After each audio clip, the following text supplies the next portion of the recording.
take you through a nomination. I gave him a direct ticket. And he said he will bring that seat. And he's the only one who won from TNA, from that whole of North Rift. So I'm very proud of Senator Lominen. Senator Montet, thank you so much for your question as well. I will respond to it, and Senator Kamau. Now, Chimera's first question was on law firms. Yes, the bill is high. When I became governor, I found a pending bill of 21 billion shillings owed to law firms. A lot of them are decretal amounts. A lot of them have gone through the court process. And I said it is not sustainable to have that kind of a bill, because that is our entire equitable share of revenue. If I'm to pay 1 billion a year to lawyers, I'll pay it for 21 years. And so we've been negotiating. Because, you know, there are lawyers here. You cannot bill a county 1 billion shillings for thinking and arguing. You have not built anything. They will never bill a private company that amount of money. You never hear Safaricom paying a lawyer 1 billion or Coca-Cola. But in the past, it was an avenue through which executives would make money, because you pay them and you divide the money. And so we started a task force to review. It was led by Senior Counsel Kamudo Iganjo, and it had a number of lawyers. As we were doing it, the court ruled in Trans Nzoia that those task forces are not legal, but we got the recommendations. What we did then is we went to the SRC and asked the SRC to allow me to hire at a preferential rate 50 advocates with proper experience, who have had proper post-admission experience into the bar, to set up a proper county law office, like the state law office, so that we can reduce the amount of briefs that go externally, because many can be handled internally. SG will tell you a big percentage of the cases are to do with the land. I think maybe 60%. 80%. Yes. When you combine land and land. You can use your mic, because we want to hear your wisdom also. Yeah. Maybe between 60 and 80% when you combine land and planning issues. And so,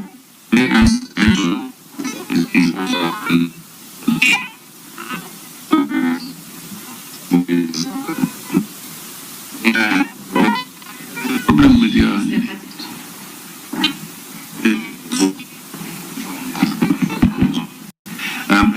and Chair, so we're going to assign to every sector, the 10 CCs and their sectors, proper legal advice and lawyers to take them through contracting, through when you do land allocations, when you give out leases, you know, to people, so that we don't have those cases. But we've told the lawyers to negotiate with us. So in the last 1 year, my county attorney and her team have reviewed and have brought it down to around 11 billion. We will bring it further down, but I have a plan on how to sort it out, because I found pending bills of 107 billion in Nairobi County. But God has been faithful. We have found that the national government owes us around 120 billion. So a lot of what is owed to us, to what we owe national institutions, we'll do a write-off. We're doing a debt swapping. And so it's possible by the end of this financial year for Nairobi to have 0 pending bills. That is my goal, so that fiscal management is prudent. The second question, and I want to thank Mheshimiwa Mufaya, special program for PWDs. Persons living with disability, we have worked with the council for PWDs in terms of recognition of those who live with disability, in terms of activation for them to know, because what happens many times is when someone is about to retire, they say they're a PWD, so that they add it for years, and that is against the law. And so we're working with them. We really want to push the 5% in terms not just even of positions, but in terms of procurement as well. Many of them are doing desk work. Nairobi is a service county. You know, you need people out there sweeping, cleaning, you know. And so some of those jobs cannot be done by persons living with disability. But in terms of office work, I have the only blind sub-county administrator in the country. Her name is what? Is it Florence or? Florence. Yeah, she's visually impaired. But she does an amazing job. And sometimes you find people living with disability, when one sense is impaired, the rest are hyper. So they feel more, they can sense, they hear, and the public really love her, you know. So someone would say, why do you hire a blind chief, sub-county? I don't know, Chafu Aje. But let me tell you, her sub-county is one of the best performing. I would love you to, I wish I came with her. It would be amazing for you to meet her and the work that she's doing. So we would appreciate advice from the committee if there's more that we can do. Currently, you are at 1%, 1 point, to be specific, 1.05. 1.05. Yes, you are supposed to be at a minimum of 5%. Yeah. But then you are supposed to do it gradually. It's progressive. Progressively, yes. We will target in incoming recruitments how we can have more, because they are, let me tell you, all of us are disabled. We are helped by the built environment. And let me explain it. When I was chair of cohesion and equal opportunities, we had moved the thinking of disability from a medical issue to a human rights issue. And the human rights was provision of facilities to facilitating, you know. If there were no stairs in this building, none of you would be here in this floor. We're only here because there's a staircase and there's a lift.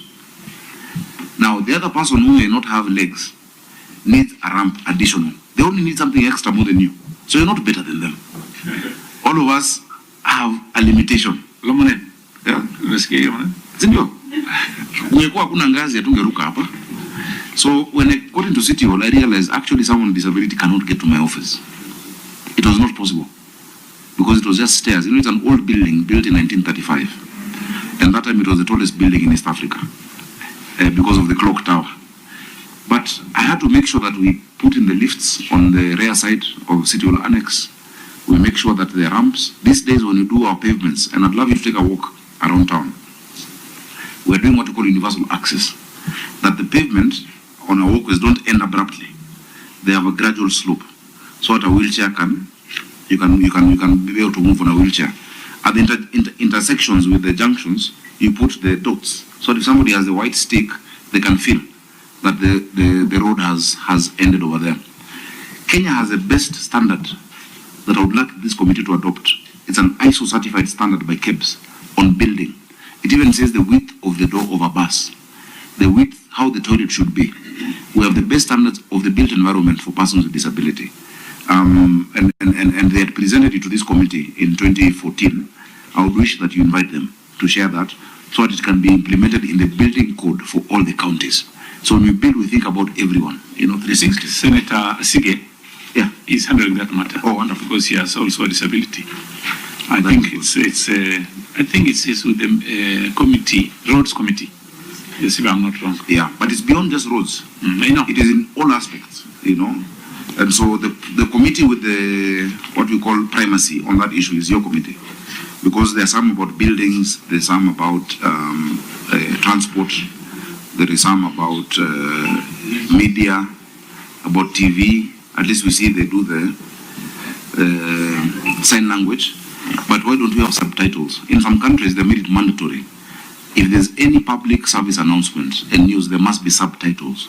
Because some where the sign language is different. You know, some just want to read what is put there. So, Chair, so Mheshimiwa Mofai will do more. Mheshimiwa Lomenen, you've asked a very significant question. We have 16,000 staff serving 7 million people.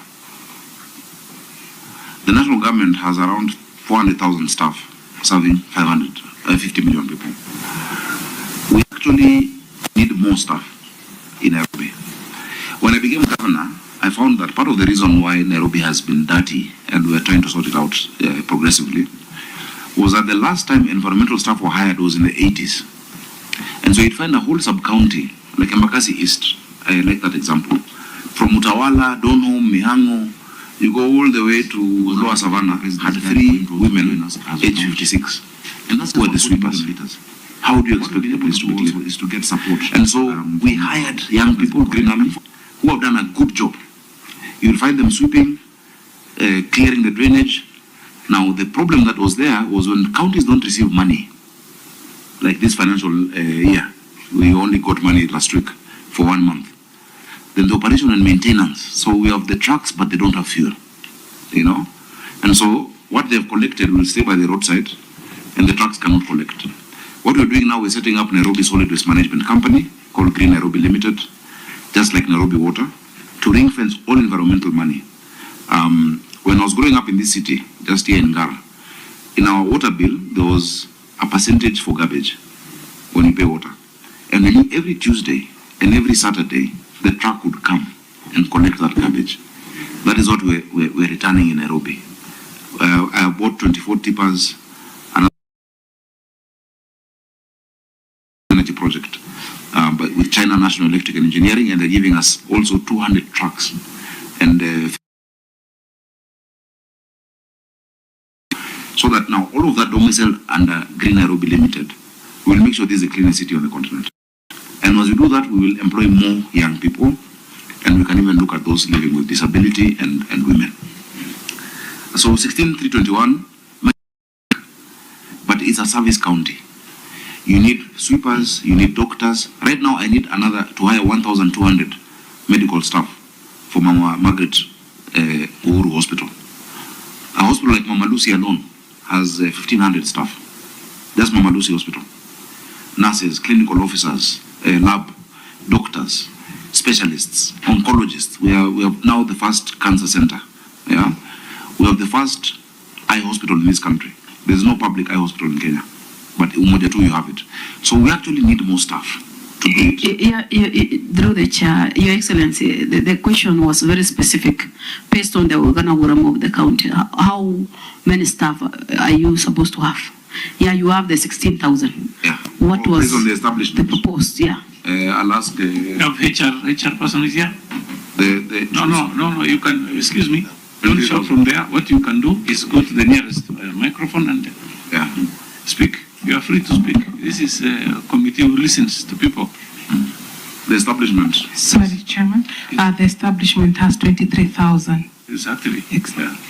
That's 23, but we only have 16. But what we're doing is improving our revenue. This last financial year, we've raised the highest amount in the history of devolution, 12.8 billion. You know, I saw my colleagues metusumbua sana kwa WhatsApp group na 1 billion. On a poster and the stars saying they've collected a B. We've done 12.8 billion. And this financial year, we're doing 12.8 billion in collections. Yeah, maybe as you respond to that, you can also give us the figures of 2022, 2023, 2023, 2024. The collection, yeah? Yes. And whether you've automated the same. 100%. We did 12.8 billion, 2023, 24. The year before that, Charles Kerich, use the mic.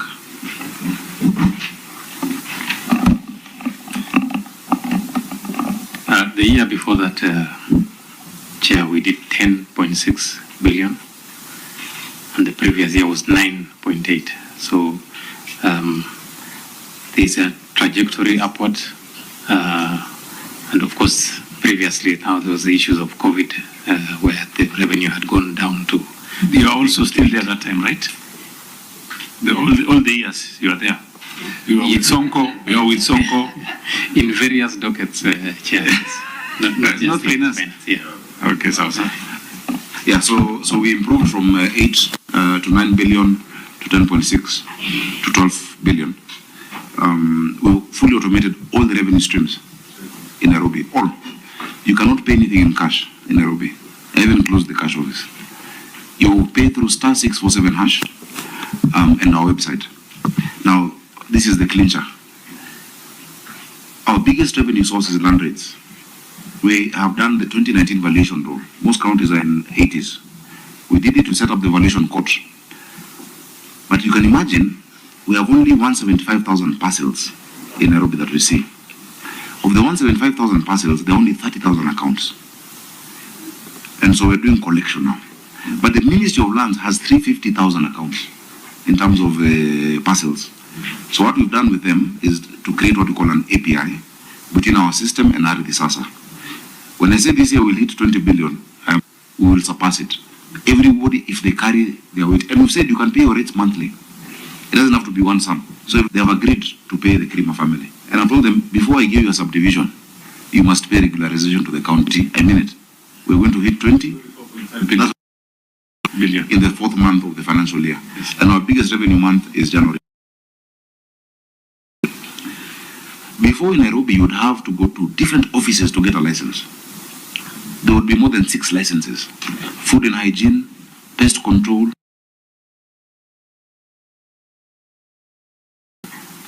If you go to someone's office, you would not know the color of the wall because licenses are all over.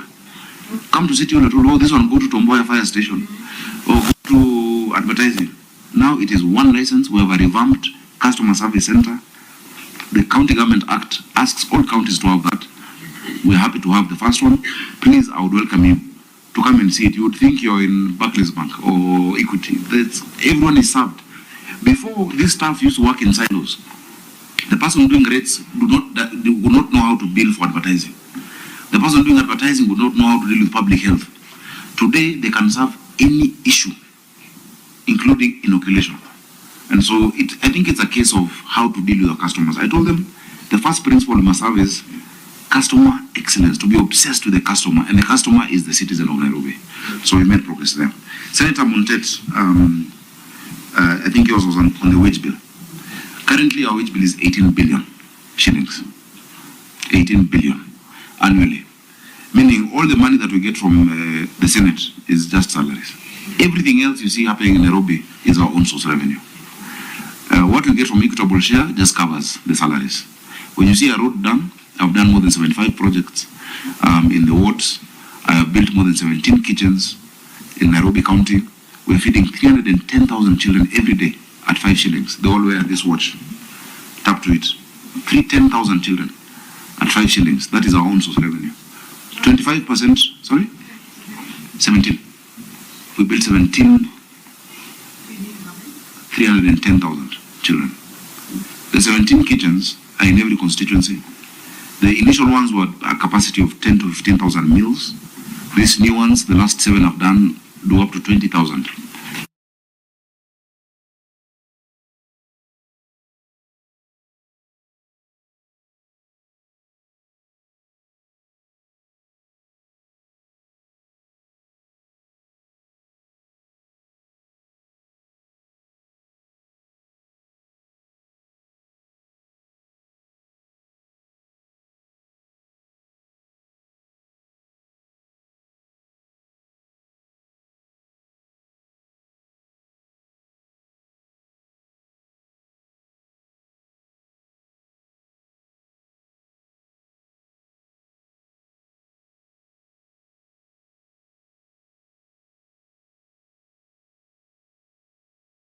Primary schools.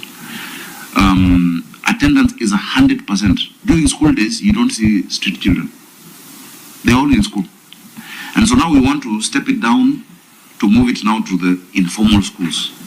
Because we have many schools that are not public, but they're not also academies. They're not the posh schools, in the informal settlements.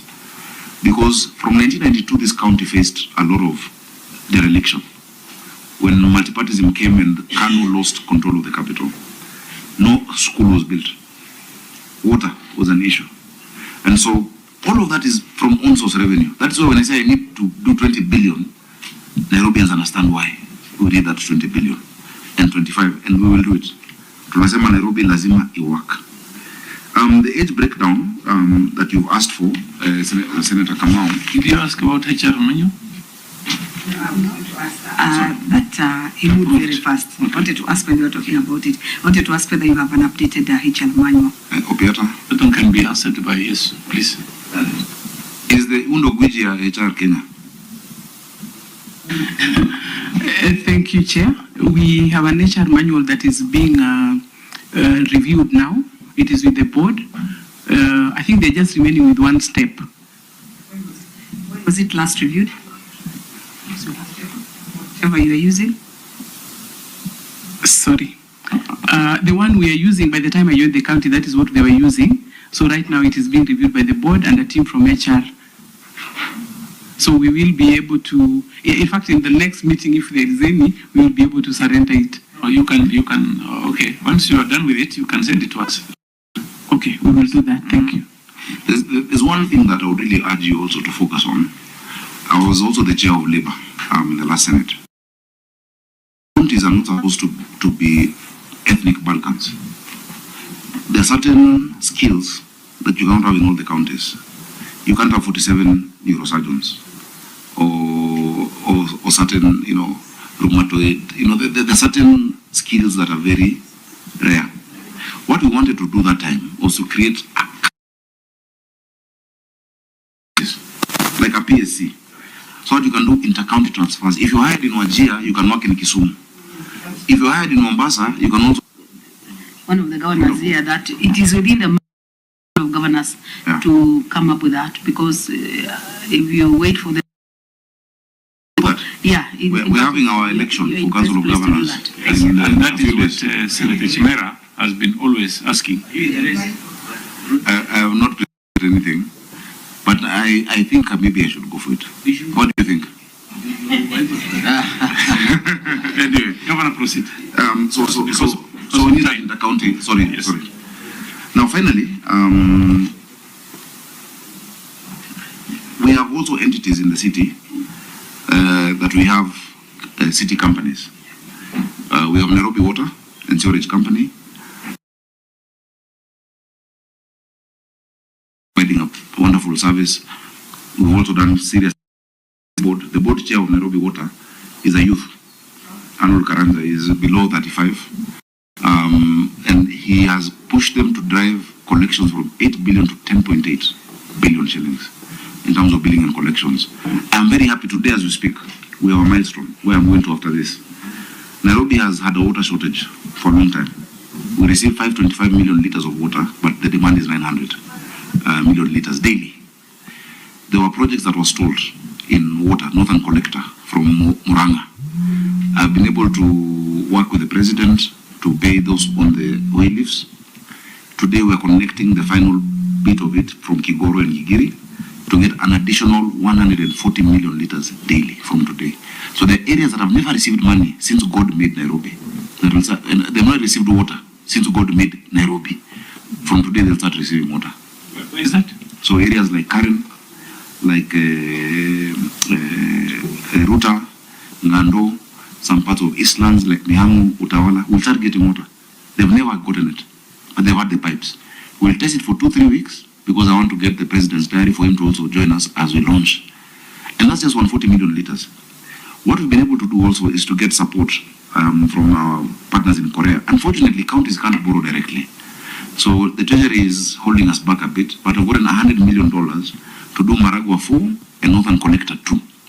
Northern Collector 2 and Maragua 4 will add 220 million liters additionally to Nairobi. Then our engineers, I always encourage my staff. That's why I speak highly about them, because when you encourage them and you create that environment, they deliver. My engineers in Nairobi Water discovered that in Ngedu treatment plant, we lose 30 million liters of water through what we call the backwash system as we filter it. They have done a reverse system that now that 30 million liters will be coming into the grid. That is half of Sasuma. Sasuma Dam in Nairobi gives us 60 million liters. So in the next 3 years, if you support me, senators, the story of water shortage in Nairobi will be in history books. We'll be able to deliver. And that is the essence of devolution. Senator Kamau, I broke down the age in the response. If you look at 1C, those ages. Yeah. Thank you, Governor. I've seen, I've noted. But, Chair, if you allow me, maybe as a rejoinder of the same. Let him finish first. No, it's the same. He has. Okay. I want to finish because of time. Yeah, sorry, I was just responding that we've done the breakdown of age. When we send the IPPE data, you'll have the specifics of everybody. The programs for our young people, government can't employ all our young people. I mean, we're trying, we are doing climate works. We said we launched in Nairobi, in Korogosho.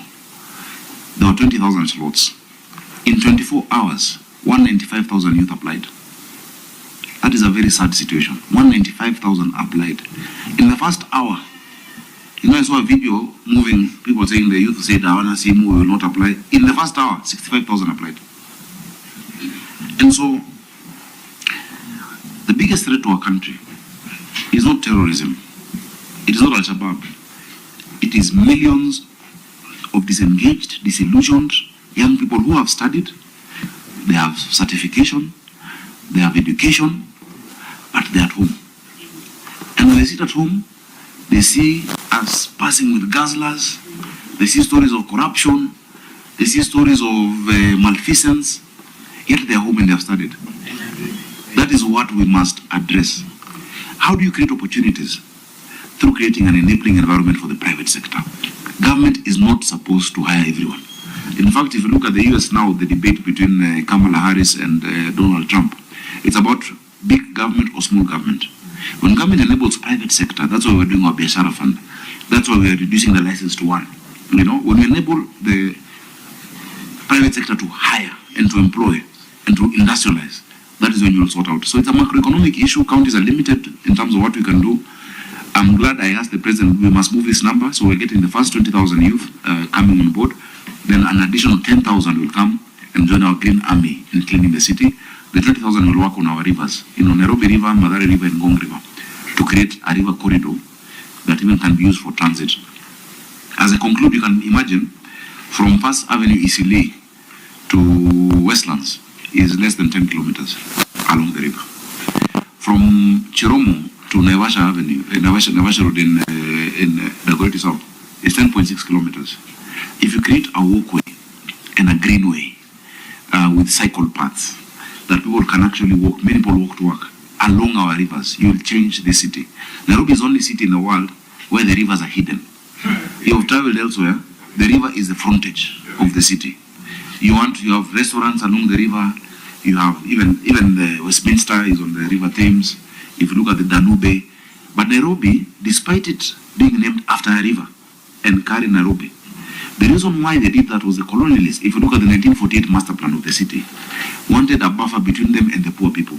So they took the higher areas of the city, the Mudaigas, the Hurlinghams, the Upper Hill, and created a buffer and a green zone which became slums. That is why when it floods, who is affected?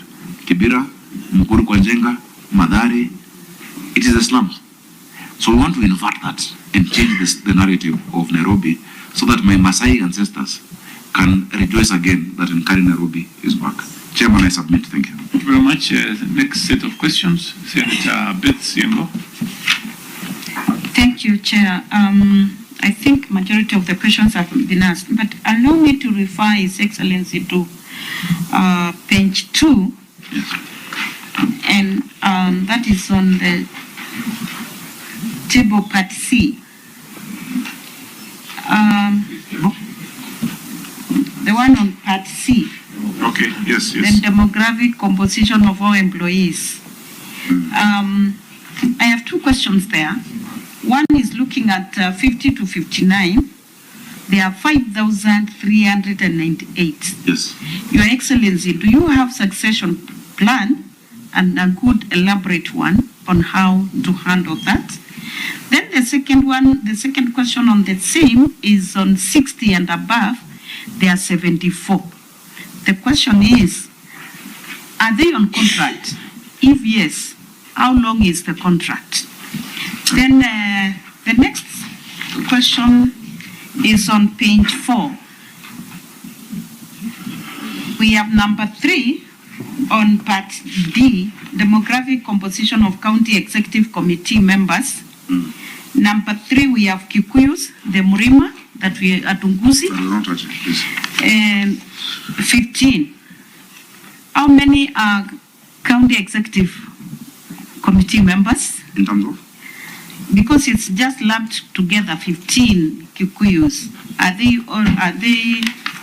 because it's indicating that county executive committee members. I can see. So the 15 of them, are they all CEC members? Yeah, for now I submit. Thank you. Okay, Governor.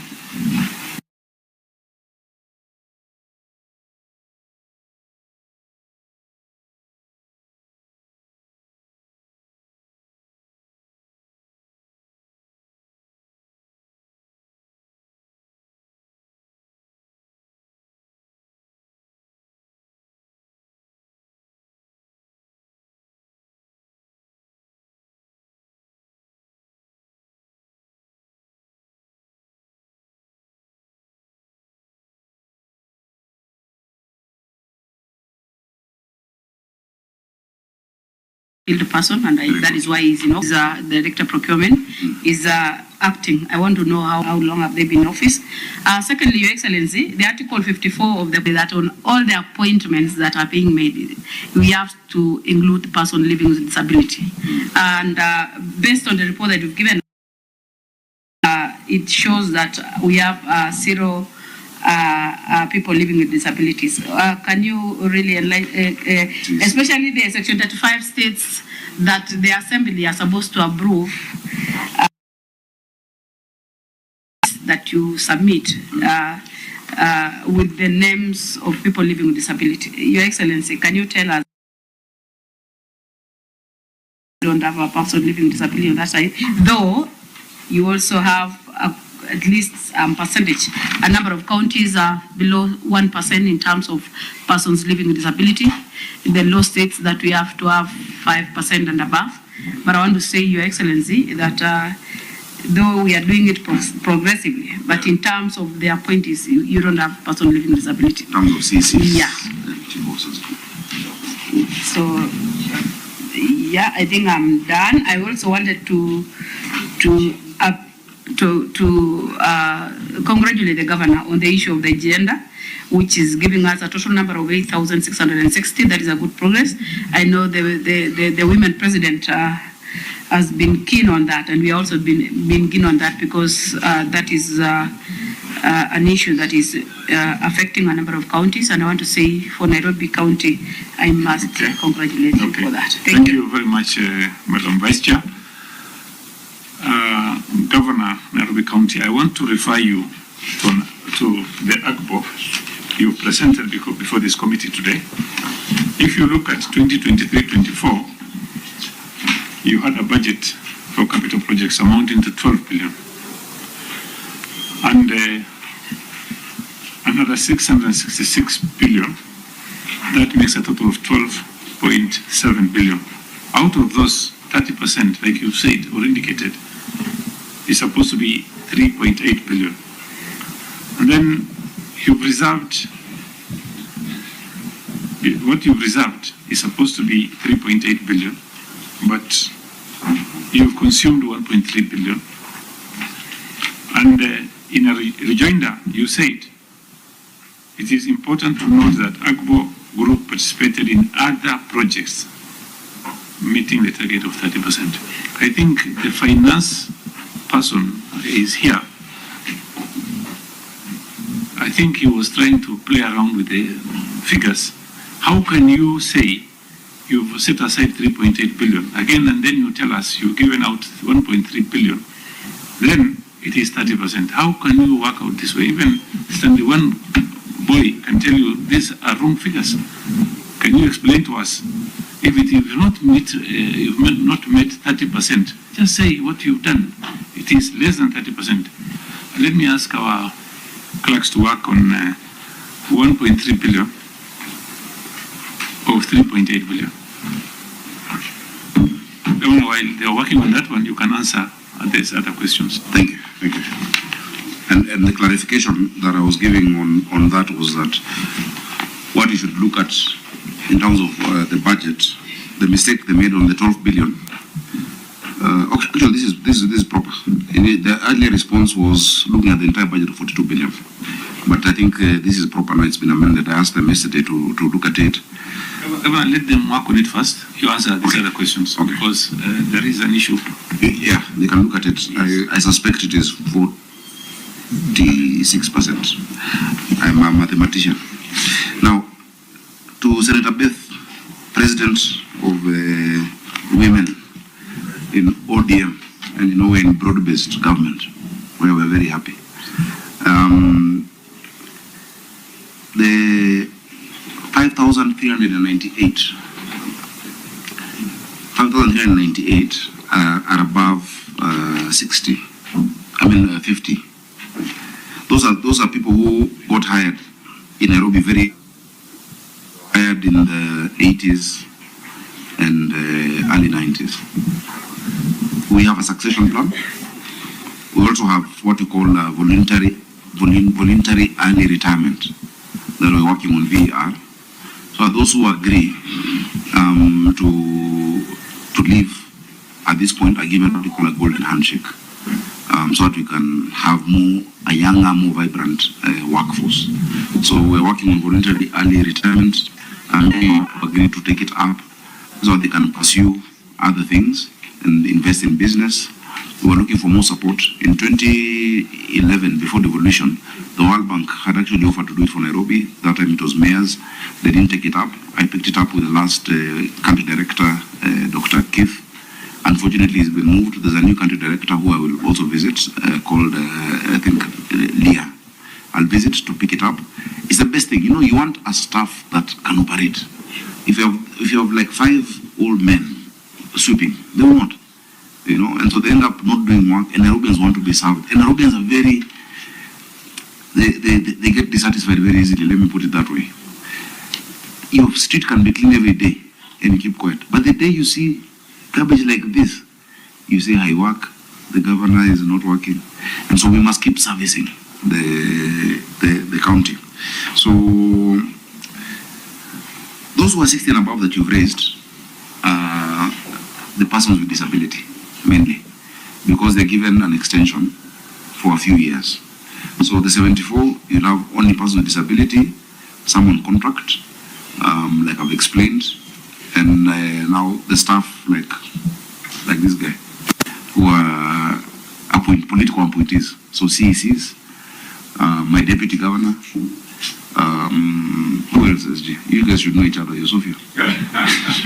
Let me begin. There's one in the board.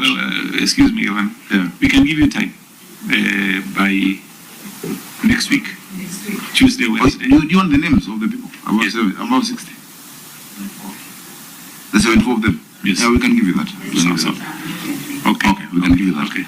But majority, you know what the law states, that the retirement age for persons with disability is not 60. 65. It's 65. 65. Yeah. That's why there's no one 70 and above. It's just 60. They're not 65.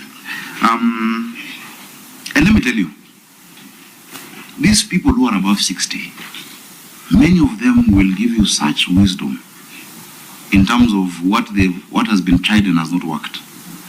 And that's why I say you must always balance the energy of youth. Governor, you're on national television. The Gen Z says. No, it's okay. They must hear it. You know? They must hear it. That's why you balance. That's why you have the oldest CC and the youngest CC. Those who, let me tell you, wisdom is perspective.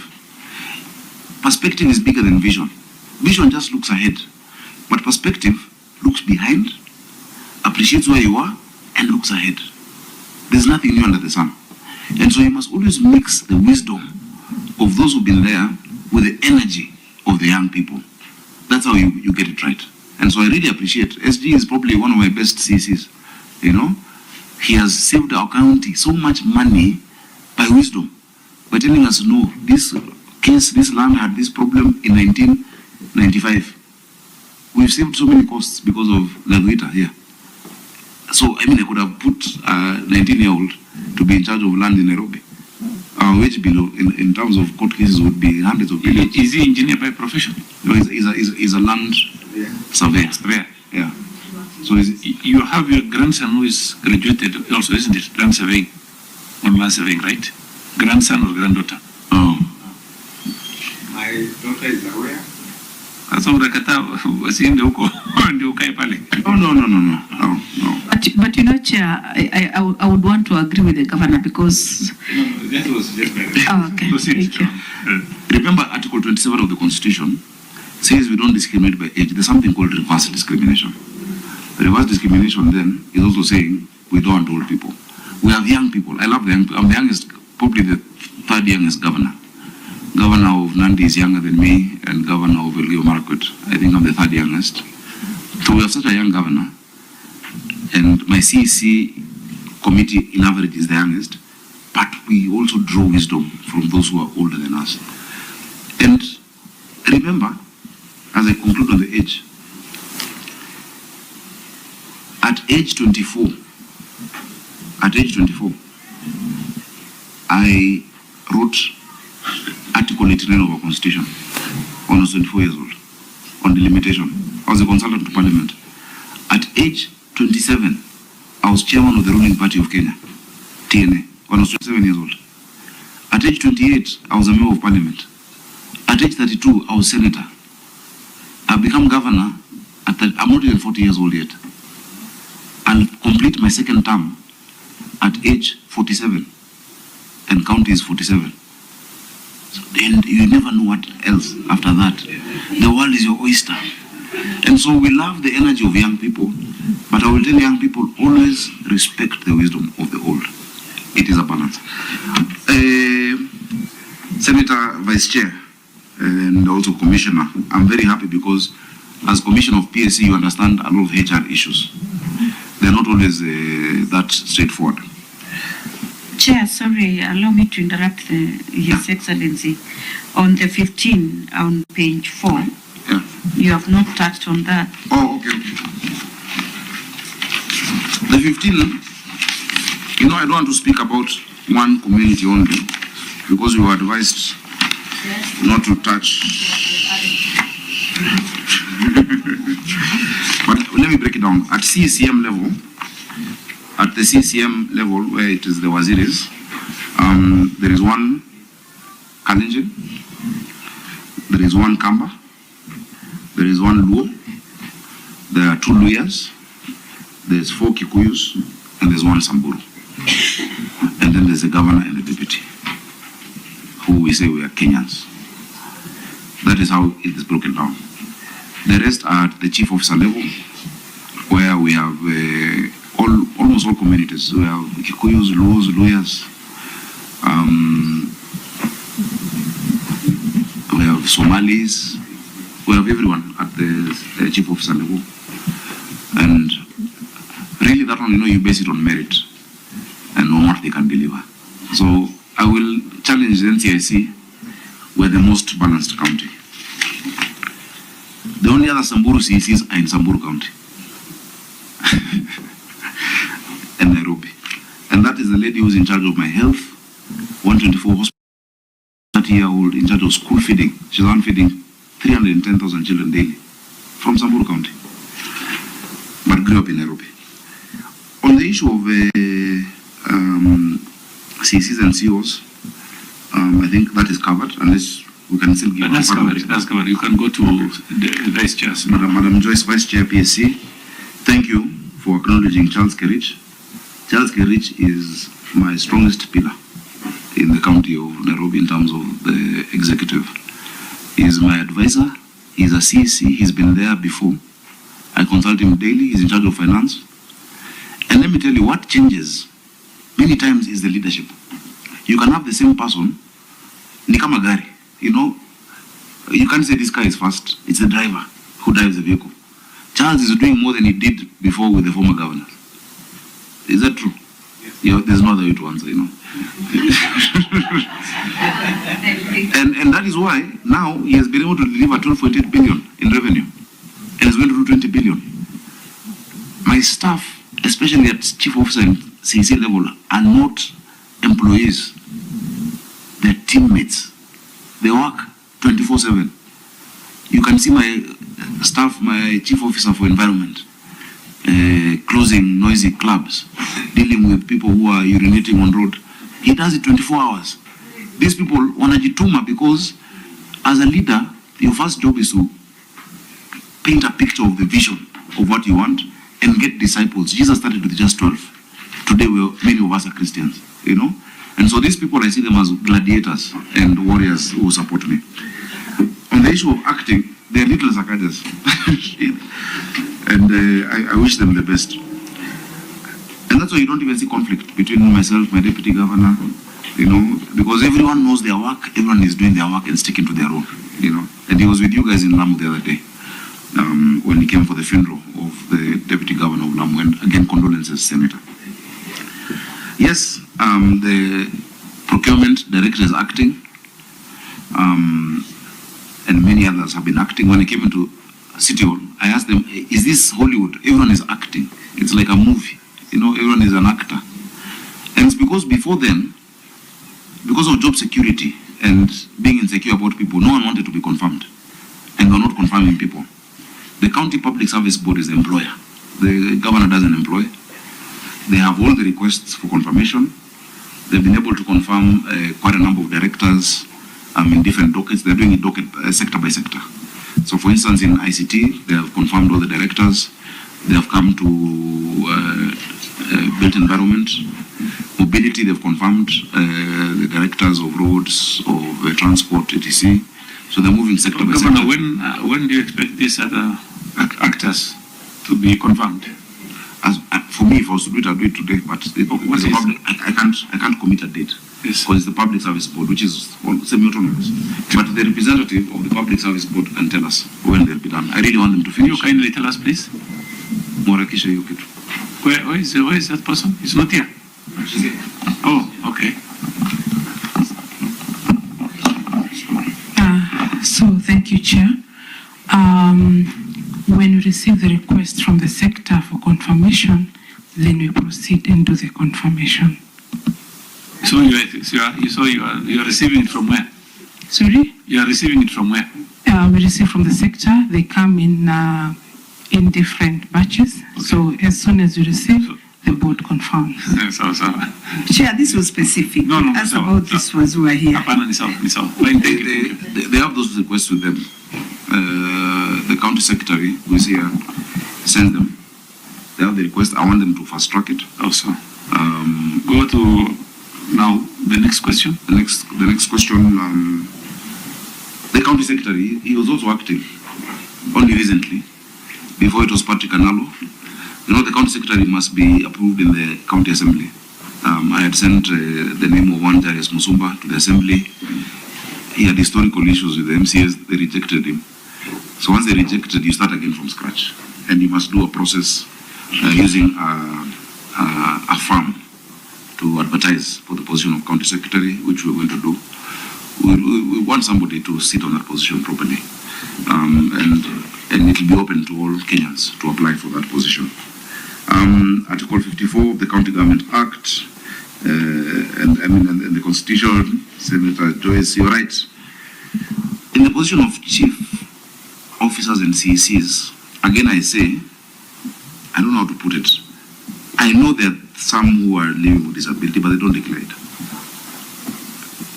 But, you know, it's a personal thing. Maybe somebody might be embarrassed or might not want to declare it. In the Waziris, I don't have one because it's just 10 positions. And I don't want to make anyone get disabled or anything. But the team I have has really been delivering. So please allow me just to keep the 10. I don't want to change any of them. In chief officers, I do have, but as I'm saying, Your Excellency, I know it's not your making. You are supposed to just produce a list. The people who are supposed to guide you and to assist you in terms of adhering to the law is the assembly. yeah. So in one way, I would lay the blame on the assembly because we are not saying that anybody should be a disabled, or we can, and then we are not also saying that we have to force them. I think what makes us to believe that a certain person is a disabled is once they are registered with within the name. So You know, someone can be disabled and you can see it, but they're in denial and they don't want to have that. meaning he's not disabled because he has not registered. Yeah. So proceed, Governor. Chair, Then we have a finance person. yeah. Procurement, yes. Your director is there, acting director. Richard Yes. Mugoko, the superstar on procurement. I must say, he is the first county to go fully on e-procurement. There is no physical LPO in Nairobi. Everything is digitized e-procurement because of him. He has many enemies in town. Those who used to do fake LPOs in River Road. Richard. Yes, thank you, Chair. Chair, we provided this report based on capital projects for the financial year 2023-2024. The amount given for capital projects is 12.062. Then for RMF, Sorry, 12 point? 12 billion 062 161 128. Okay. Then for RMF, that is Road Maintenance Fund, is 6667, 491, 356. And I confirm that we have attained the 30%. We have attained the 30%, Chair, because when we do the advertisement, we specify this is for the reserved cadre, this is for youths. Bono Director, right? Yeah. Bono Director, these documents are your documents. Yes. They are not mine. They are not this committee's documents. Yes, yes. They are yours. And you have a total of 12.7 billion. Let's start from there.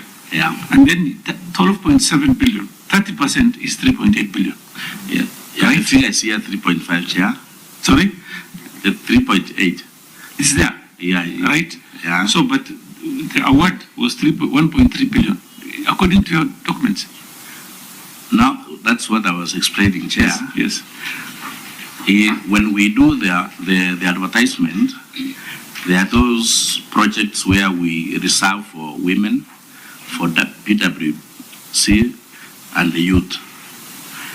And now the scenario here, there are those who register as AGBO. One individual has 5 companies.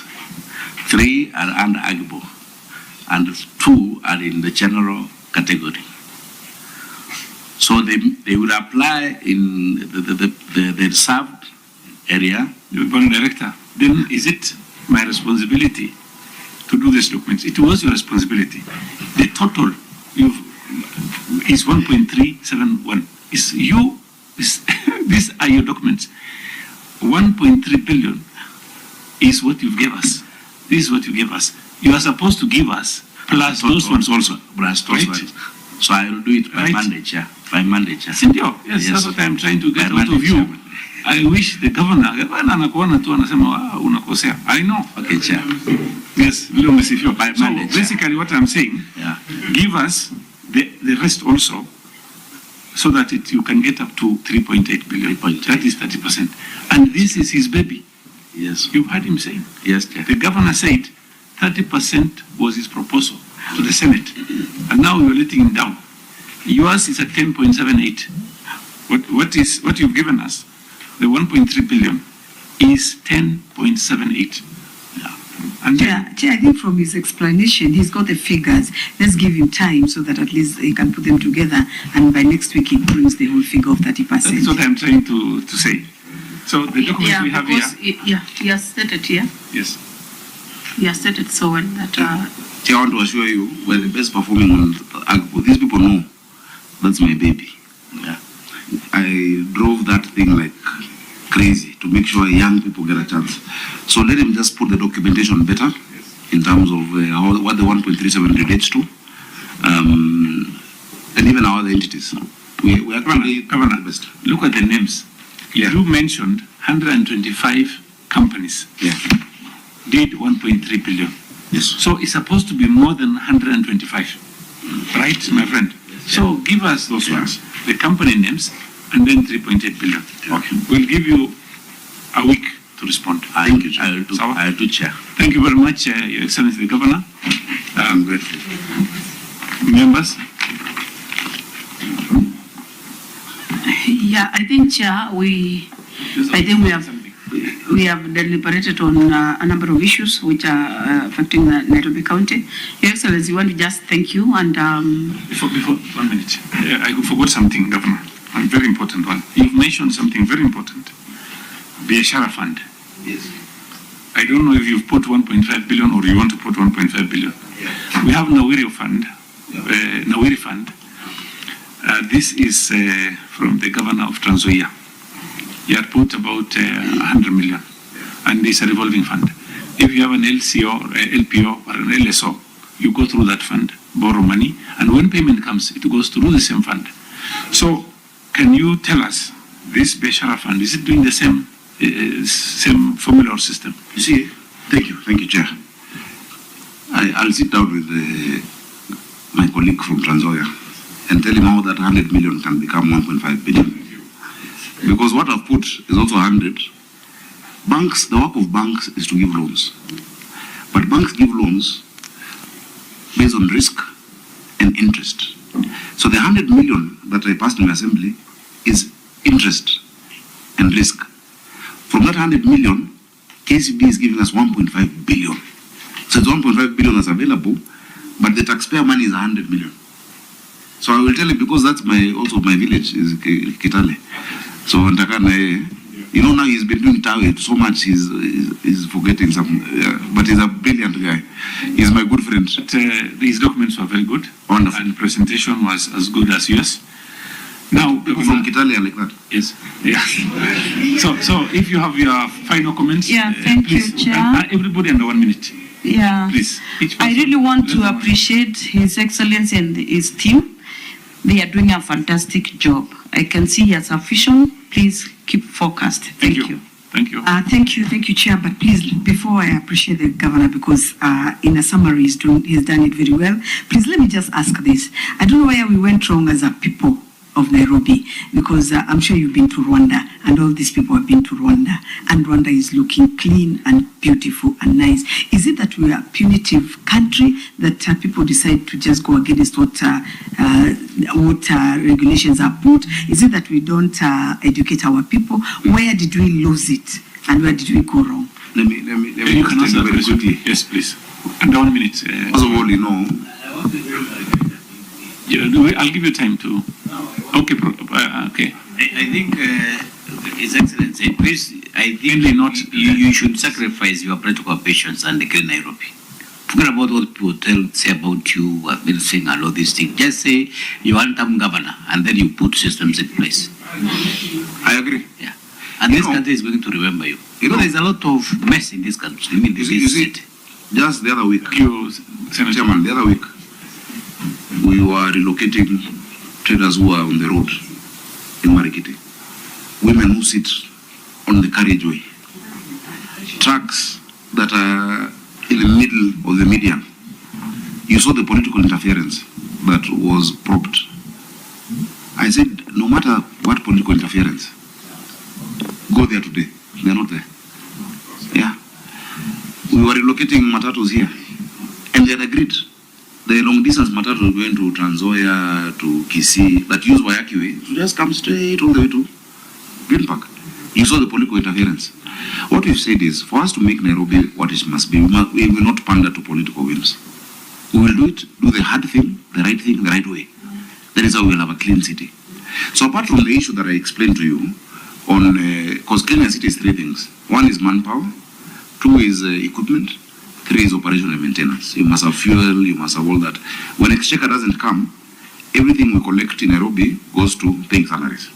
So now when we ring fence that under the Green Nairobi Limited Company, that will have, it is on the water bill, just 10% will go to garbage. So they'll have the operational amounts. The 3,500 youth who are here who we've employed will go to Green Nairobi Limited. The 10,000 we're getting in climate works will also go there. And the 200 trucks we're getting because of waste to energy, we're going to produce 45 megawatts of power in Dandora. Dandora, which was always a negative story, will add power to our grid. We've already signed with China National Electric and Engineering Company. Last week I was with Opio Wandai, the CS for Energy, and Kipto of EPRA, to agree on the power purchase agreement of the tariff of how much we'll sell the power to Kenya Power. That power can light the whole of Nairobi from our garbage. The company doing it are the same ones who've done Addis Ababa. So yes, I know Rwanda. Though Nairobi is bigger, you know, the GDP of Nairobi is $28 billion. The GDP of Rwanda as a country is $11 billion. We're times three. Kigali is like Westlands. However, the quality of life that our people require is the same. So we'll forget about the politics can't stay. We will do what we must do, and I assure you, by the time the politics comes, people will say, no, this is the guy. Thank you. Thank you very much. Senator Kamau, Senator Longman, and 1 minute, please. Thank you very much, Chair. I want to congratulate the governor for the good work that he is doing to the people of Nairobi and Kenya at large, because actually Nairobi is like Kenya. Thank you. Finally, Chair, despite the challenges that are in Nairobi, the governor is doing a very good job. As we are behind you, we will support you. Thank you very much, Senator Longman. And sorry, Chair, when I was chair of this committee, I visited Mpeketoni Lamu, and he was an MCA, and now he is the senator. You know, and you remember what had happened there was terrible. We lost so many lives. And I was with your colleagues, Monica, now she's a women rep, isn't it? Oh, but is she the women rep? She was an MC at that time. There was Jomo Kenyatta, person with disability. Please pass our regards to all of them. And I'll be happy to come back. Senator Lomane. I wish my friend Solomonic wisdom so that he gets to another level. Which level is that? Thank you. Thank you. You know, another level is down there. I hope it's not that one. Okay, Madam Vice Chair. I don't think I have much, Chair. I just want to say thank you so much, Your Excellency. A number of issues has been raised. You've also explained a number of things that I felt Nairobi will never remain the same. That is our feeling that we have water in Nairobi. We can handle the issues of too much traffic, and we handle the issues of generally the youth. I think Nairobi will never remain the same. So we wish you all the best. And for your information, we have 3 MCAs. We have the Daraka being an MCA, former MCA. We have Lamo being a former MCA, and Vice Chair, of course, being the Secretary of the County Assemblies Forum by that time. Thank you very much, Madam Vice Chair, Your Excellency, the Governor, and also under 1 minute, please. Thank you. Very quickly.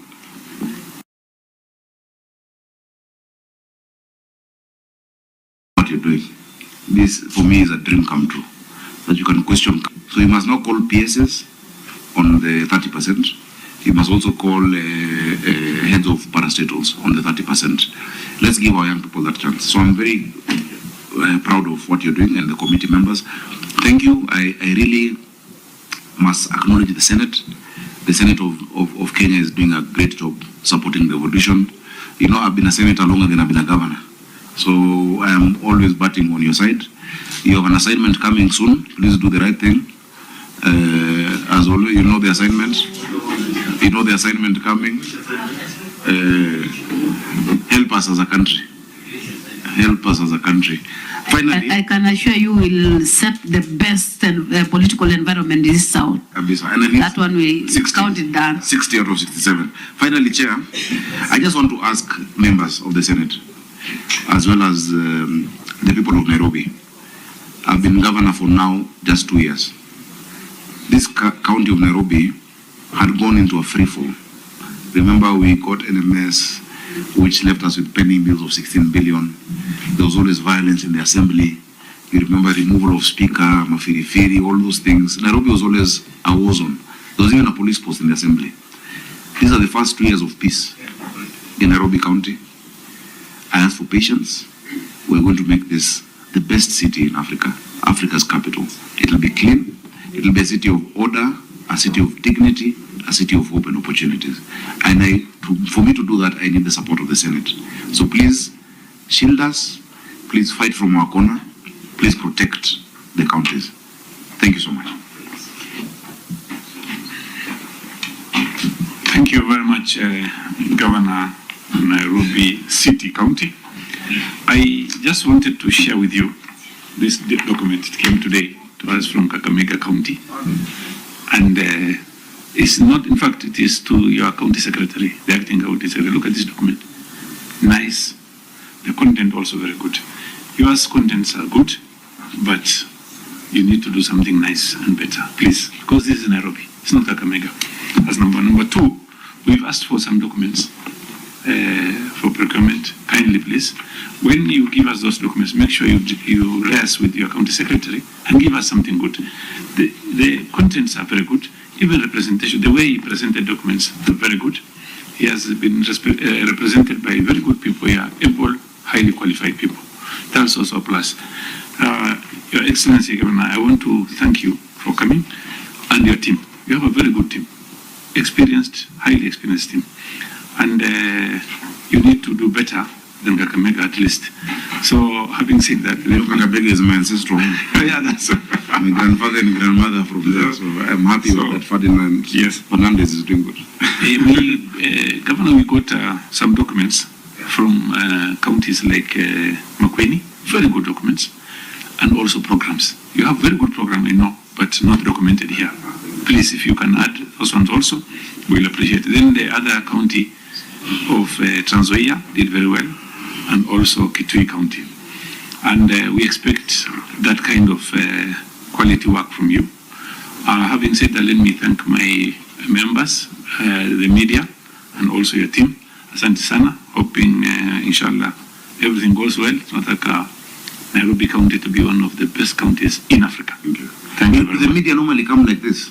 Many. Let me Because be honest with you. Because you are here. That's why many of them are here. But they are my friends. Because the president of the county is here. Yes, so of they course. are waiting for you and they are also waiting for the weekend. Yes, asante sana. That is Watapona kila mtu. Yeah. Asante sana, Governor. Thank you very much.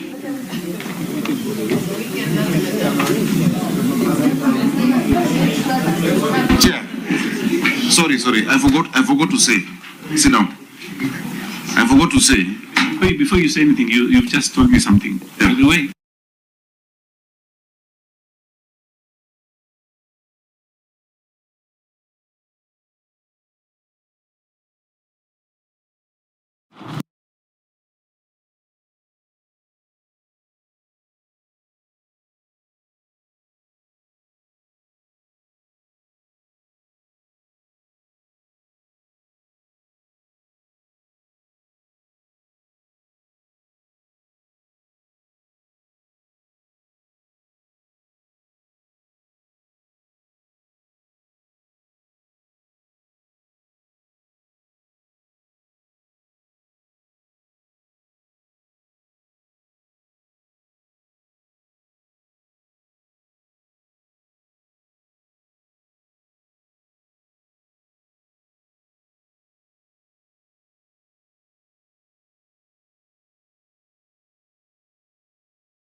wetu alikuwa naambiwa hame Marikiti, sijui anapelekwa wapi, soko ingine huko. Na deputy president alikuja akatushikilia kabisa na hiyo maneno yote ikaisha. Sasa freely pale Nairobi. Tunashukuru sana kwa sababu ya kusimama na watu wetu. Na leo venye nimekuja huku nimejua kwa nini anapigwa. Na sababu yenye deputy president anapigwa ni kwa sababu ya kusimama na hawa wananchi. Hiyo ndio kitu yenye inafanya hawa watu wengi kuondokea wananchi. Lakini wewe umesimama na watu wetu. Nimeona kwa reforms ya kahawa, chai, mambo ya maziwa na mambo ya traders. Karike keke twenda andũ aitũ. Eto we athi wa kuruta wĩra. Na ria rigiji arugama na andũ aitũ nikio arahũrwo bara icio the. Nĩ mũgũtikĩra hũrwo? Nĩ mũgũtikĩra hũrwo? Sisi tuna Gen Z etiguo. Andũ arĩa mararegana ũrĩa thirikari tondũ nĩ mũndũ wa kwaria ma. Rĩa ndĩraigua gũkũ kahũa mũrarĩhagwo ciringi 13 rĩu nĩ nginya ciringi 80. Kari cia mairĩkũ ingĩ mwendaga? Eti icio andũ aitũ bata marute wĩra na mone kĩrĩa mararĩhwo. So mimi siku ya leo nimefurahi sana kuja kupatana na watu hapa Gathirũ-inĩ venye mheshimiwa amesema niĩ cũcũ itũ ũrĩa kũrĩa nyumĩte nĩ harĩa ha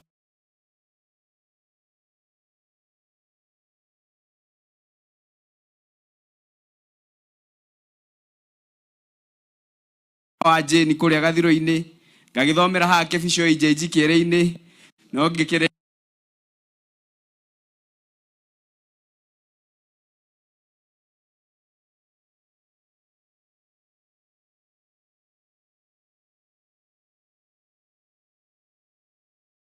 Nairobi Tothomana jabe no gwito Sami. Oh, are my classmate.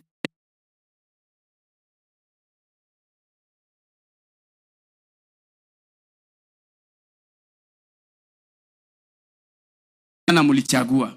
Na wengi wameenda wameka interest zao. Rigiji is the best deputy president we would ever have against William Ruto. Wotire mundu ungi otakwareria muthuri kudanganywa na mambo mingi wamesema. Sisi tunasema the president of Kenya walikuwa na mkataba, they had an agreement with the deputy president. Eti guo na atuhe gitio we had, si ni kweli? Aache kusumbua Rigiji, wafanye kazi miaka 5 ikisha, kama hata mtaka amwambie, si ni kweli? Nema nina mutikaigirie heo no eti guo ithuĩ twĩ mau tutikaigirie heo eti guo sawa. Mimi nashukuru sana na tuendelee kuombea deputy president wetu Rigiji, na tondu Ngai niwe Ngai na Ngai niwe ndoire eti guo gutire kundu Rigiji aguthie ndakwenyenyo ni mundu, si ndio? Okay, Ngai wa murathime na mweke wega, asanteni sana. Najua huyo kijana kuongea hii lugha inamshida kidogo.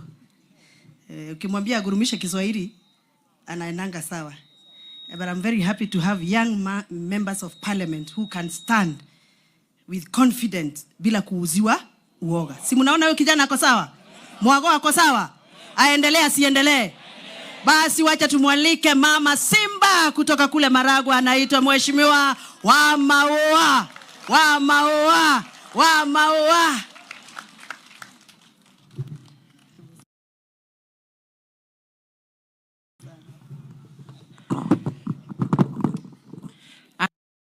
Thank you so much.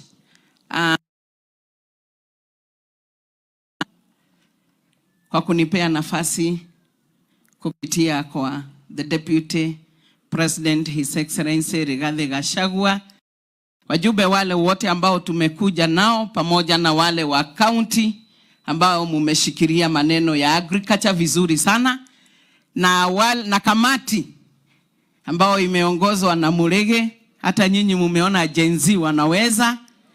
Asanteni sana watu wa Komodhai. Murega. Ngai ni mwega. Ngai no nyume Murang'a Maragwa. Ucoke ureke kungeithia we. Ngai ni mwega. Na hende ciothe. Thank you so much. Hende aturaiga Ngai ni mwega ri tutithagocithia ritwa riake. Nataka kusema Your Excellency, thank you so much kwa kuitwa na ukaitika na ukakuja kusimama na soja mmoja ambaye alikuwa mbele yetu, kusimama kidete na kusema ni nini inaendelea. Akakuita na ukaitikia kuja. Mama Lida Muraigana ni urono uria kirite kinene kimoigana na keigana thauti yake. Huyu mama ako sawa. Huyu mama ako sawa. Na ndio naona nyinyi mutirio uguo. Niko muona mwamuonira mwamuthure women rep. Mukaona huyu anaweza. Wachana na kiti ya women rep. Kiti ni ya MP. Ile kazi amemufanyia hii Githunguri constituency imeshida ile alikuwa anafanya pale akiwa women rep, na pesa kidogo ambaye haikuwa inaonekana imeenda wapi. Na nataka kuambia Gathoni wa Mushomba, kanyagia hapo. Kama sisi ni kuja tunakuja kukujoin, kweli unaweza piga reverse.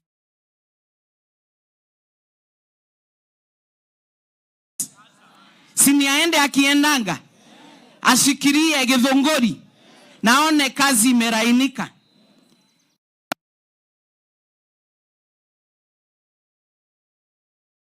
Kawa. The moment ishaheanirwo kwe His Excellency the Deputy President Rigathi wa Gachagua, ni wa Mushomba. Ni wa Mushomba. Na agetwita mucemanio wa mbere sisi zote ambao tumetoka area. Na akatuambia kama kahawa sasa mtu wetu, kabla aende angalie kwingineko, wacheni watu wetu wamesaidika. Maundu mothe meragwo mambere Todo ngiaga kuigua mucii ona ngithi kuria kungi ao watu nimekuria kari gani. Ona Bible githe toguo yugaga. Na tukashikana na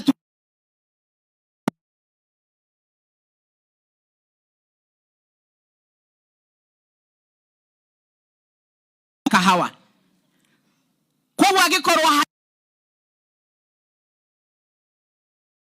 hari kindu nie nyonaga githakame-ini ya gatho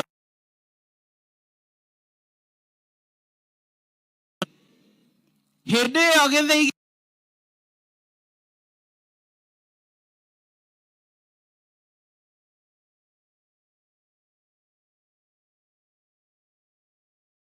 Kimurero 1986 ndio nilikuwa naingia form 1.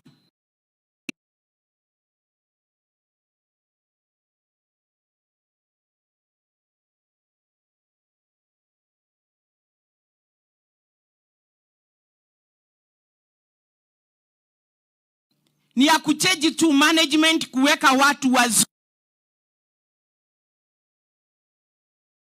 Amekoreo yariho na si huku tu Githunguri, hata kwetu hiyo mikora imekuwa.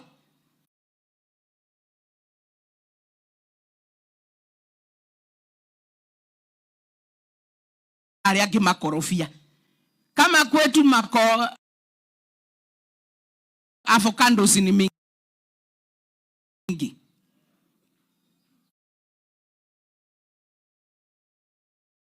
Gana ni urona andu ega mangi trust o matironeka mugite no mwe no arekererio ini moito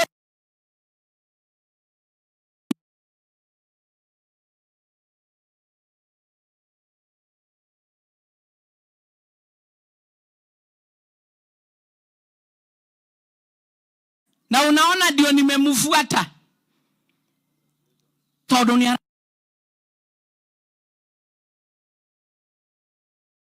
ile kazi unafanya, endelea kufanya. Wana Kenya wanaona, wako na macho na wako na masikio. Wachana na makerere hiyo ingine inaletwa agoro watake. Ate maragoro watake. Tajira terere. Mujube akigoro watamadadhi arakoro watigita wajikoha. Arakoro watigita wajikoha. Asi watu hata tunatakiwa asubuhi na mapema. Kama ni jensi tutaweka na wafanye kazi kama mumefanya tuweke. Lakini watu wa kuleta tubo zao na wako na mishahara, hao wanatuonyesha nini?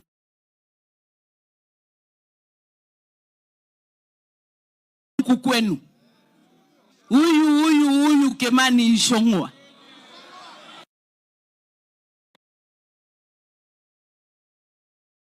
tunamjua ni mtu wa fujo. Analeta maligo anasema ati mimi ndiye nilipiga Kenyatta. Na tushukuru MCA wenu todo ni igeretie ndeto agure MCA ya mahure wa Matangi wakakataa. MCA wenu wapigie ni makofi, wako sawa. Todo ni kuonania mwathurire MCA egamena kiongo kiraruta wera wega monire no ne jamba ya wera ona konderekanua kaingi. Sasa mtu anafikiria kuwa leader wa majority ni nini kama hutuongozi na utuonyeshe ile inafaa. Si tulikuja tukamwambia maneno ni bottom na tukasema nyinyi nyote tutamtoa pale chini tumlete. Kumleta hapa juu ni ile kazi inafanywa na Gathoni wa Musoma, na shida yote akipata anaenda kwa ligi G. Kwa sababu kama mmetoka 13 shillings na saa hii mko kwa 84 shillings, wengine wameenda 87 mpaka wengine tunasikia 90. Kithio tibe ijega. Ucio ni mundu rakuruta hari athi agikurehaga iguru. Lakini sio makelele ya kufukuza na kupiga wale wengine.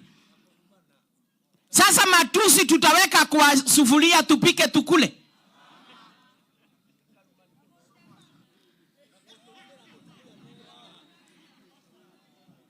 Huyu ni kama ako na kashida. Na sijui tutatuma nani. Kati guo. Turenda kuga atiriri. Tufanye siasa ya maendeleo. Siasa ambayo inasaidia watu wetu. Hamukutuchagua miaka 5 tukamwa